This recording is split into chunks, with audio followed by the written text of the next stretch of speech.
Ano ba yung gusto mo tali? Hindi lang dapat ito na ganyan. Yung gusto ko kasi, Ang laki. Magkano po ganito? 600 Ay, plus. mahal. Ganun na ako yung gusto bilhin sa'yo kaya lang ano. Mahal pa rin yan. Ito na po nga yun ha. 600 plus. Para pag ano, Ito na hindi na ako pakakita sa opisina. ano lang mo? Puro kape po. Hindi, may tubig. Ano ba yung nagkalis yung bibiling sa'yo eh. Kaya lang ano. Nakita ko mahal masyado. Hindi ka sa akin. Wala mo na ako. 1 liter yan. Ito gusto ko yung lagyan ko na. Ito dalawa ito. Sabi ko stains. Stainless kasi. Ano one? Dahil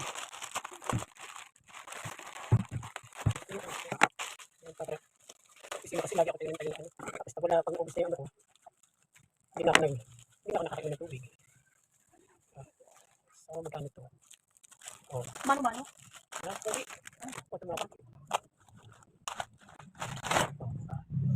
Sure ko na lang yun. Kasi nga pa.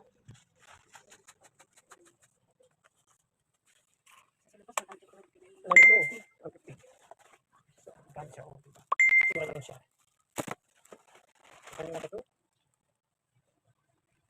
Isa parang nasa ano naman ito? 150 na lang. 140. Ay, na parang 147 po yun. Eh, dun sa ano sa 150 na isa. Parang ano. This one. And then, the last one. Ito ate. Hindi tayo nag... Ito nangyari ba? Ang dami ano kutsara. Ito naman ay... Oh, di ba? Oo, ano, kasi di ba ang dami din ganyan? Ang dami. Di ba maganda siya eh. Oh, paano na? Parang maganda yung ano natin. Quantity yan.